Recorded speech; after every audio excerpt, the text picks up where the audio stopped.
What's going on, guys? Today I want to talk about Kid Cudi and his Rebel Rages tour. So, if you haven't heard or seen anything, it is kind of getting off to a bit of a rocky start, and none of it really being because of Cudi. There was a whole thing with him dedicating a song to Ye, but I mean, that is kind of more of a separate issue because besides that, I think people are really enjoying what Cudi's been bringing on his tour so far.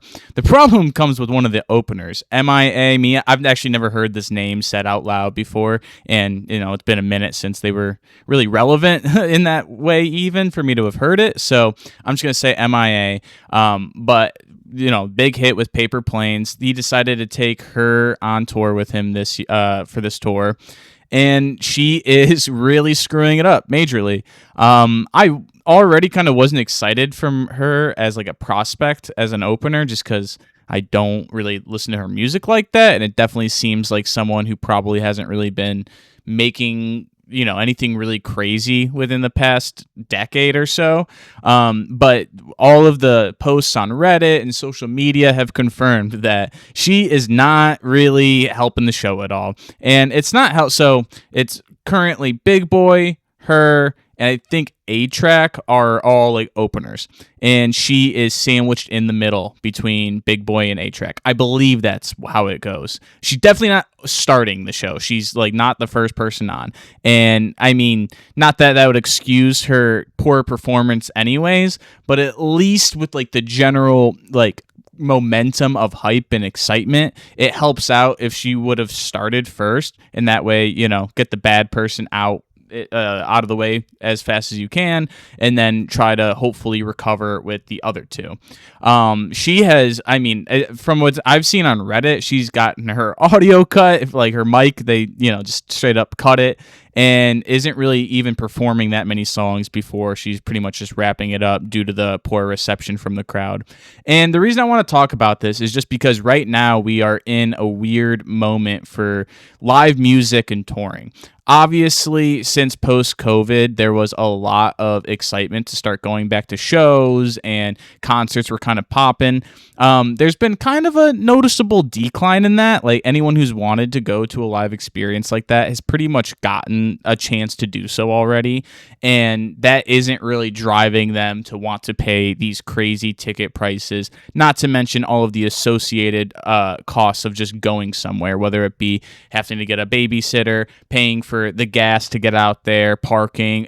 All of it is just more expensive than it once was. So when you want to go see someone live, like, you really kind of got to want to go see someone live, because like I said, the ticket's one thing. All those associated costs, those pile up so fast that like it just almost doubles the price of the ticket, depending obviously on who you're going to see. So, I mean, even Jelly Roll and Post Malone were trying to do, a giant stadium tour. I think it was more of like a continuation of a tour from last year. But either way, they've had to cancel some dates, and it is not selling the way that they wanted to, or the way that they thought it might. And I believe it's because of all those things I just listed, not to mention specifically for that one, it's already been a thing. Like, a lot of people have already gone and seen those tours, and I think we're even repeating cities. Like, so I mean, it's a bit of a different situation, but just in general, that's not weird. Like, there have been lots and lots and lots of people that are canceling their tours, and they'll always say it's like, oh, family, mental health, I didn't realize. It's like, so you set up this whole tour without realizing that your heart was half in it, or that you really didn't want to go on tour, and then you canceled it last second. I mean, maybe 1% of them are actually telling the truth with that. The reality is a lot of these people can't sell. I mean, even smaller venues, like, there's multiple artists I was trying, like, this is like 2024 and on, that I wanted to go see at my local House of Blues, which, like, I mean, isn't nothing, but like, yeah, it's not an arena or anything. And I still haven't gone to the House of Blues near me, because every single show I've wanted to see, the artist ends up canceling their tour. That for sure, the two off the top of my head were Joey Badass and Corday. Those two both had dates at venues like that, and ended up canceling a bunch of them that either weren't selling well. They may have canceled the tour altogether, but I think it may have just been the dates that didn't sell well. Don't quote me on that. But it just goes to show, like, lots and lots of people are struggling to move tickets. I mean, it's always going to be more difficult to get someone in a seat at a venue that they have to pay for, especially when the barrier to entry for music, for lack of a better phrase, is so low. Like when you are buying a CD, or when you were buying a CD for someone, like that already shows kind of like a pretty like good interest into that artist on your part. The odds of you maybe wanting to go see a concert from that person are much higher when you've already proven that like that small barrier to entry, like that you still would buy their music because of that. Now with streaming being the model, I mean, it's so easy to just tap a song, listen to it, and be like, I like it or I don't like it. Even if you don't even like it that much, you can just add it to your library still. I mean, you're still paying the same monthly fee. So I just think that although it's easier to listen to music, connect with artists, and all of that, I don't want to say cheapens, but it's not as much effort on the part of the listener to participate with the music itself. Whereas the barrier to entry to go see a live performance has gone up, as we just talked about. All of the prices increased as with the tickets, not to mention the associated costs. And now, not only that, but you also have social media kind of giving reviews of these tours. Like if you had a bad show, like probably no one outside of that city would have known about it like 20 something years ago. Or if like someone did post about it online back then, social media wasn't what it was. So most people probably wouldn't have even heard. You would have had to have like a really disastrous performance for that to really come back to bite you back then.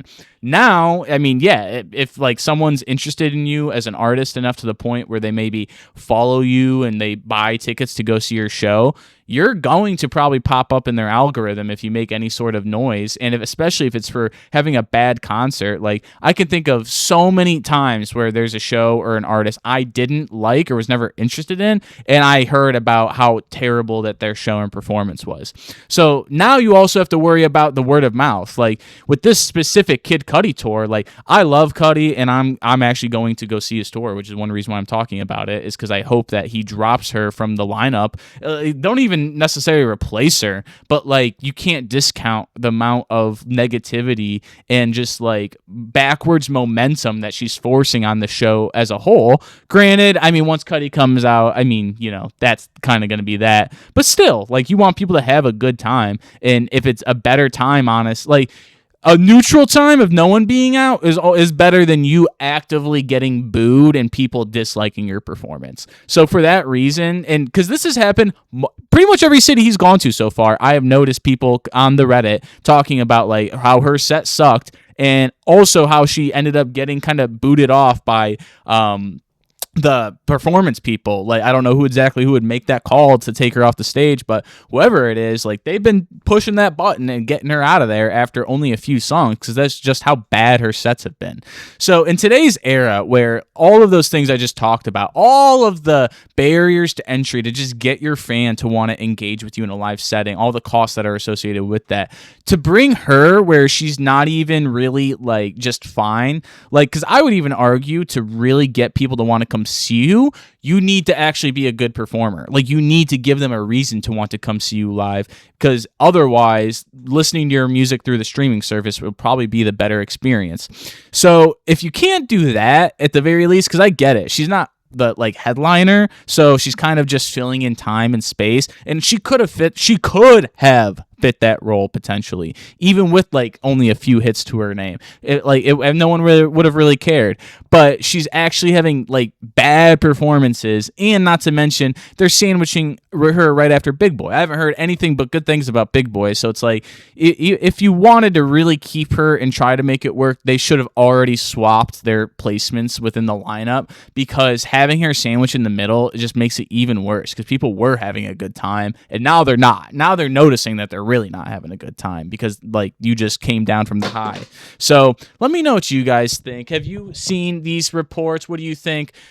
Is it being overblown maybe by just some fans on the subreddit? It's always kind of hard to tell with the internet and whether or not people who are posting are genuine, good sample sizes, not even sample size, but like a sample opinion, if that's actually representative, or more of just, a sharper voice within the online community. I've seen this post every single show so far, so I'm thinking she's just kind of cheeks. And like I said, I plan on going to see this tour, so I would hope that he could replace her. Cudi's big enough that I can only imagine there's so many artists that he could probably call up to like figure it out. But at the very least, I hope he drops her from the lineup by the time he hits my city. Let me know what you guys think about this video. Thank you guys for listening. Comment, like, subscribe, all the good stuff. I'll see you later. Peace.